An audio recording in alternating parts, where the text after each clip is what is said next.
अस्सलाम वालेकुम, प्रोग्रामर चीमा है। यूनिटी बिगिनर सीरीज की इस वीडियो में हम सीन कंट्रोल सीखने लगे हैं। जैसा कि आपने पिछली वीडियो में देखा ही होगा कि यूनिटी के प्रोजेक्ट के अंदर मल्टीपल विंडोज़ थी और उन सारी विंडोज़ में से एक विंडो सीन विंडो थी, जिसके अंदर हमने देखा था कि हमारा कैमरा पड़ा था, ग्लोबल लाइट पड़ी थी। और अब हम ये देखने लगे हैं कि आखिर सीन के अंदर कंट्रोल चीज़ों को किस तरह से किया जाता है, कैसे हम मूवमेंट कर सकते हैं सीन के अंदर, और साथ ही साथ जूम इन जूम आउट कर सकते हैं, लाइट्स ऑन ऑफ कर सकते हैं, हिडन ऑब्जेक्ट्स ऑन ऑफ कर सकते हैं, ऑल सोर्ट्स ऑफ थिंग्स जो कि सीन के साथ रिलेटेड हैं। तो अब हम यूनिटी अपना खोलते हैं। तो ये हमारी यूनिटी बिगनर सीरीज है, लेकिन मैं इसको अभी के लिए इग्नोर कर रहा हूँ और नया प्रोजेक्ट बनाने लगा हूँ। और वो नया प्रोजेक्ट क्या होगा? Well, it's gonna be 3D URP। तो अब सवाल ये है कि मैं 3D प्रोजेक्ट बना क्यों रहा हूँ, और उसकी मेन रीज़न ये है कि सीन कंट्रोल्स सारे सीख रहे हैं, नॉट जस्ट 2D है। 3D में थोड़े से फ़र्क है सीन कंट्रोल। ऑलराइट, तो हमारा 3D URP प्रोजेक्ट खुल गया है और यहाँ आ रहा है ये URP टेम्पलेट। इसको हम रिमूव रीडमी एसेट को क्लिक करेंगे and then it will be removed. और कंसोल के अंदर कुछ एरर्स आ रहे हैं और ये एरर्स यूनिटी के अपने इंटरनल हैं, तो यू जस्ट क्लियर इट और वो क्लियर हो जाए। तो अब हम आ जाते हैं सीन पर। अगर मैं सीन को डबल क्लिक करूँ तो ये सीन सारी स्पेस ले लेता है और कोई और विंडो आपको नजर नहीं आती। और यही केस सारी विंडोज़ के साथ है। मिसाल के तौर पर मैं हायरार्की को डबल क्लिक करूँ तो सिर्फ हायरार्की नजर आएगी, या फिर मैं कंसोल को डबल क्लिक करूँ तो सिर्फ कंसोल नजर आएगा। तो double clicking is a nice way to focus on one window. खैर, ये तो एक एडिशनल चीज़ थी। अगर मैं प्लस को क्लिक करूँ तो हमें 3D ऑब्जेक्ट्स चाहिए, ताकि हमें 3D का पता भी चले, फीलिंग भी है कि हम मूव कर रहे हैं। तो मैं प्लेन ऐड करता हूँ। There you go, we got the plane. और ये थोड़ा सा कलर चेंज होता है शुरू में, लेकिन थोड़ा सा वेट करें तो आ जाता है कलर जो भी होना चाहिए। तो डोंट वरी अबाउट दैट। उसके साथ साथ मैं यहाँ एक सफ़ीर ऐड करता हूँ, उसको थोड़ा सा ऊपर खींचता हूँ। जैसा कि आप देख सकते हैं एरो बना हुआ था, मैंने इसे ऊपर खींच ली। अब हम एक और चीज़ ऐड करते हैं इसके अंदर, वो होगा सिलेंडर। सिलेंडर को थोड़ा सा लेफ्ट लेकर आते हैं और ऊपर लेके जाते हैं। अब मैं सीन को डबल क्लिक करता हूँ। अब मैं अगर माउस व्हील को दबाकर ड्रैग करता हूँ तो as you can see now we are panning. That is the panning movement. ये 2D में भी इसी तरह होती है। मैं राइट क्लिक दबा के ड्रैग करता हूँ तो हमारा कैमरे का एंगल ऐसे मूव कर रहा है, राइट लेफ्ट रोटेशन। बेसिकली जो हम देख रहे हैं चीज़ वो चेंज हो रही है, the angle of it, the rotation उसकी जो है। इसी के साथ साथ अगर मैं लेफ्ट को क्लिक करता हूँ तो it's actually selection box, left click drag. तो अगर मैं सारा को सिलेक्ट करना है यहाँ जो पड़ा है तो मैं ऐसे करूँगा और सारा कुछ सिलेक्ट हो जाए। लेकिन मिसाल के तौर पे मैंने सारा कुछ नहीं सिलेक्ट करना है, I just want to select a cylinder. तो मैंने सिर्फ सिलेंडर को अंदर डाला और सिलेंडर सिलेक्ट हो गया। अब अगर मैं चाहता हूँ कि मैं सिलेंडर पर फोकस करूँ तो वो कैसे होगा? एफ के बटन से।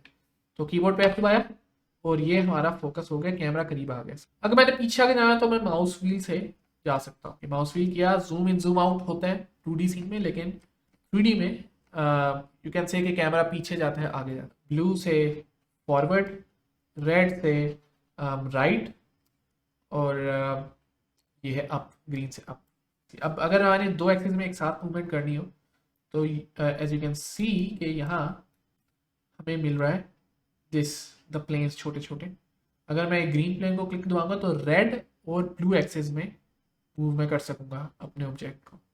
इसी तरह अगर मैं रेड प्लेन को दबाऊंगा तो मैं ग्रीन और ब्लू एक्सिस में मूव कर सकता हूँ। और अगर मैं ब्लू एक्सिस को क्लिक दबा के ड्रैग करूंगा तो मैं ब्लू के अलावा यानी कि रेड और ग्रीन एक्सिस में ऑब्जेक्ट को मूव कर सकता हूँ। तो डबल एक्सिस मूवमेंट, दो एक्सिस में एक साथ मूवमेंट हो तो we can use this planes. एक एक्सिस में मूवमेंट तो यार हमें समझ आई गई, and that is how movement happen. अब अगर मैं कैमरे को इस तरह से मूव करना चाहता हूँ जैसे कि 3D करेक्टर है गेम के अंदर, तो what we can do is we can click right click, ठीक है। और राइट क्लिक दबाया तो ये आंख वाला सीन आ गया, आंख को रोटेट करने वाला। और अगर आप गौर करें तो आइकन में नजर आ रहे आंख, और आंख के साथ चार बटन आ रहे हैं, और वो चार बटन कौन से? WASD, right. और ये बहुत छोटे से बने हुए, इट्स लाइक एन आइकन। तो मैं WASD दबाता हूँ तो I can actually move W से आगे, S से पीछे, A से लेफ्ट, B से राइट। और ये वो मूवमेंट है जो कि आपने ज़्यादा से ज़्यादा इस्तेमाल करना है, ठीक है। आपने प्रैक्टिस करनी है इस मूवमेंट की, आपने देखना है आप कैसे मूव कर सकते हैं हर जगह। मैं बहुत एक्सपर्ट हूँ इसमें। मिसाल को सिलेंडर है तो मैं सिलेंडर के इर्द मूव कर रहा हूँ। That's how movement happens. काफ़ी अच्छी मूवमेंट है, I enjoy it. Properly move कर सकता हूँ। और आप एक और चीज़ गौर करें कि मैं राइट होता जा रहा हूँ, माउस जाता है राइट से, राइट से फिर लेफ्ट से आ जाता है वापस। तो माउस टेंशन ना ले, आपकी स्क्रीन का कभी बॉर्डर नहीं पहुंचेगा जब आप मूवमेंट कर रहे हो सीन के अंदर। You can rotate the mouse as much as you like, no problem. और ये वैल्यू चेंज करने के दौरान भी होता है ये सब, और इट्स वेरी गुड। अब अगर मैंने इसकी रोटेशन करनी हो तो आप यहाँ देख सकते हैं लेफ्ट साइड पे आपको नज़र आ रहा होगा tool bar, right, top left, और यहाँ ये है मूव का नहीं, व्यू का टूल बार। तो you can actually pan with this as well. 2D में भी ये इसी तरह काम करता है। 2D में तो पूरा सीन मतलब मूव होता है ना, जाहिर है, क्योंकि उसमें एक प्लेन होता है। And then there is this movement thing, और फिर उसके बाद देयर इज रोटेशन टूल, मैं रोटेट कर सकता हूँ with this rotation tool, right. And then there is also the scale tool, scale हो जाएगा हर एक्सिस में, जैसे कि आपको पता ही है। अगर मैंने एक साथ सारे एक्सिस पे रोटेट करना हो तो there is this middle cube, जिसको मैं क्लिक ड्रैग करूँगा तो सारे एक्सिस में एक साथ रोटेट होगा। And then there is also this thing called rect tool. ये रैक टूल जो है इसका काम 2D में होता है, 3D में इतना नहीं होता। 3D में it's totally useless, but as you can see इससे भी आप स्केलिंग कर सकते हैं। 2D में तो प्लेन्स होते हैं ना, लाइक वन प्लेन होते हैं, तो प्लेन्स को बड़ा छोटा करने के लिए rect tool is very useful. And then last but not least is the transform tool. Transform tool में सारा कुछ आता है, the movement, the scale and the rotation, everything A to C. जब मैं मिडल माउस दबाता हूँ तो ऑटोमेटिकली ये बेसिकली व्यू टूल में चले जाता है। अब अगर मैं क्यू को दबाता हूँ, Q Q means view, W को दबाता हूँ, डब्ल्यू मीन्स मूव, मैं इसको क्लिक करता हूँ आई कैन मूव। ई का बटन दबाता हूँ तो रोटेशन, फिर आर का बटन दबाता हूँ तो स्केलिंग, फिर टी का बटन दबाता हूँ तो रेक्ट, वाई का बटन दबाता हूँ तो ट्रांसफॉर्म। तो यानी कि Q W E R T Y is actually view, move, rotate, scale, rect and transform too. मैं आमतौर पे रोटेट और मूव करता हूँ चीज़ों को, राइट। ये इस तरह से, मिसाल के तौर पे I want to make a barrel, तो बैरल जो कि नीचे गिरा हो, तो मैं पहले रोटेट किया इस तरह से, और ये मैंने रोटेट किया थोड़ा सा, and it looks like a barrel. फिर मैंने ये इसको इस पेन पे क्लिक किया एंड देन इट्स हियर। अगर मैं चाहता हूँ कि मल्टीपल इस किस्म के बैरल हो, तो वो मैं कैसे कर सकता हूँ, मैं कंट्रोल डी को दबा सकता हूँ, control D, and now it's duplicated. See, control D से आप कॉपीज बना सकते हैं। अब यहाँ एक और मजे की ट्रिक है कि आप किसी ऑब्जेक्ट को क्लिक करते हैं, राइट, और आप चाहते हो कि वो जो ऑब्जेक्ट है वो उस पोजीशन पे आ जाए जहाँ आपका कैमरा है। तो आप फॉर एग्जांपल यहाँ आपका कैमरा है और आप चाहते हो कि वो सिलेंडर इधर आ जाए जहाँ आपका कैमरा है। तो now you can basically press shortcut control shift F, और फिर आपका सिलेंडर वहीं आ जाएगा जहाँ आपका कैमरा है, right. Control shift F, there you go. जितना टेढ़ा आपने कैमरा किया उतना ही टेढ़ा आपका सिलेंडर भी हो जाएगा। ये तो ठीक है, लेकिन इसका जो ज़्यादा फायदा है वो कैमरे की मूवमेंट के साथ, राइट। तो ये कैमरा आपको नजर आ रहा होगा नीचे जब आप कैमरे को क्लिक करते हैं, और कैमरे को सेट करने के लिए control shift F is the best. तो मैं सीन को डबल क्लिक करता हूँ और गेम को भी ना यहाँ डाल देता हूँ। अब गेम के अंदर आपको हमेशा कैमरा नजर आता है, जो कैमरे के अंदर है चीज़, और ये मुझे व्यू अच्छा नहीं लग रहा। तो how about I change the view, मैं थोड़ा डिफरेंट एंगल से देखता हूँ। मैं चाहता हूँ यहाँ से ना नजर आए मुझे इस तरह से, वाओ इट लुक्स बेटर। कैमरे को क्लिक दोबारा, कैमरा सेलेक्टेड हुआ और फिर आपको दबाओ कंट्रोल शिफ्ट एफ, तो यू कैन सी कि कैमरा उधर ही आ गया जहाँ सीन के अंदर मैंने रखा। और आप देख सकते हैं यहाँ पे कुछ आइकन्स नजर आ रहे हैं। There is a sun icon, sun is actually directional light.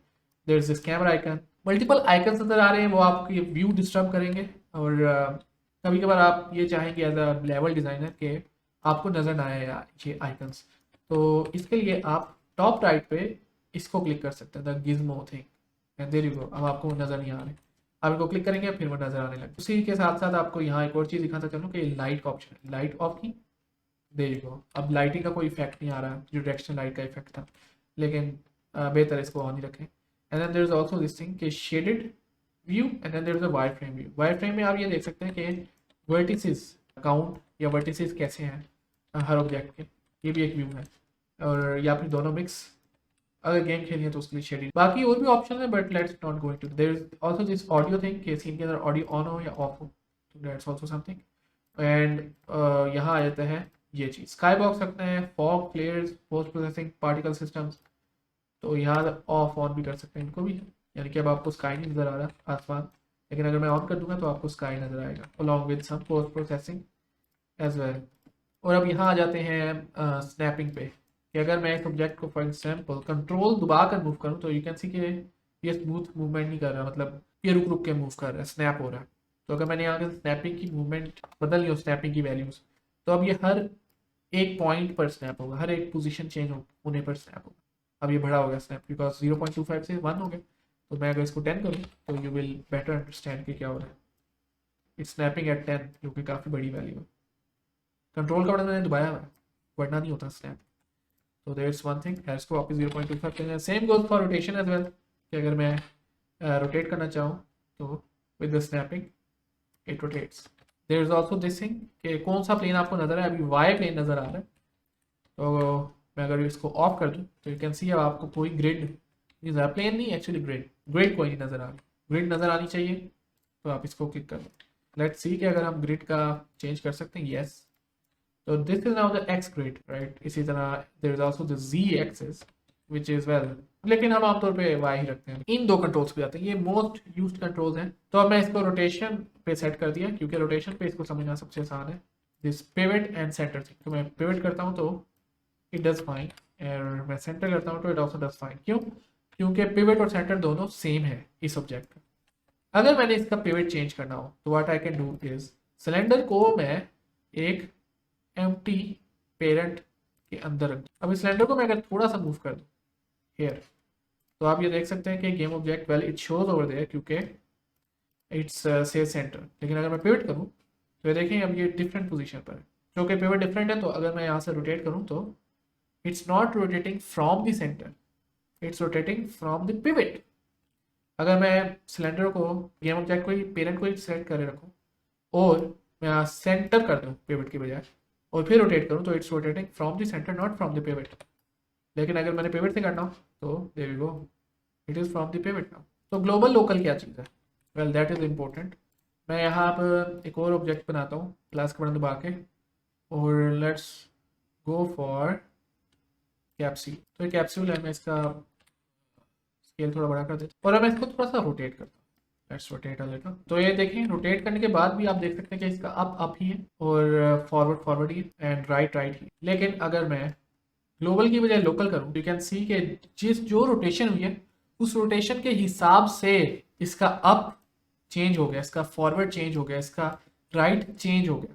और अब हम वापस अपनी 2D गेम में जाते हैं। तो अब क्योंकि हमने 3D में मूवमेंट सीख ली, 2D में बहुत आसान है। It's literally middle mouse button click and there you go, you can go from one point to the other, या फिर राइट क्लिक करेंगे it does the same thing, क्योंकि इसमें रोटेशन तो नहीं होगी ना जैसे 3D में होती। तो अब हम इस 2D सीन के अंदर कुछ डालते हैं। प्लस बटन दबाया, 2D ऑब्जेक्ट स्प्राइट्स स्क्वायर, ठीक है, इसका नाम स्क्वायर ही रखते हैं। फिर मैं W करता हूँ तो ये मूव हो गया। द सेम थिंग जो कि हमने 3D में भी देखा। ई का बटन दबाता हूँ, ई से रोटेशन होती है। आर बटन दबाता हूँ, आर से स्केलिंग होती है। तो let's scale it a little. और इसी तरह अगर मैं चाहूँ कि इसको डुप्लीकेट करूँ तो इसके लिए मैंने बताया था कंट्रोल D, तो I can duplicate with control D। और अगर मैंने चारों को सिलेक्ट किया then I want to rotate all of them, there you go. तो रोटेशन होगी सबकी and it's actually using the centre. तो सेंटर की बजाय पिवट करूंगा तो यू विल सी को क्या होगा, पिवट में रोटेट हो रहा है। तो this is the pivotal rotation, क्योंकि मैंने पिवट की सिलेक्ट किया और सेंटर में this is how it's rotating. I think ये ज़्यादा अच्छी एग्जाम्पल है ना। तो अगर मैं यहाँ ग्लोबल कर रहा हूँ तो देखें, ग्लोबल में इट्स स्ट्रेट अप, लेकिन लोकल में इट्स एक्चुअली लिटिल टर्न, क्योंकि फर्क आ गया ना, because these are rotated objects. जब आप क्लिक ड्रैग कर रहे हो ना तो आपका माउस वापस आ जाएगा, लूप करेगा। आई थिंक आज के लिए इतना ही काफ़ी है, राइट। और ये काफ़ी मज़े की चीज़ है जहाँ हम ख़त्म कर रहे हैं इस वीडियो को। अपने घर वालों का ख्याल रखें और विषय मिलते हैं अगली वीडियो में। अल्लाह हाफिज़।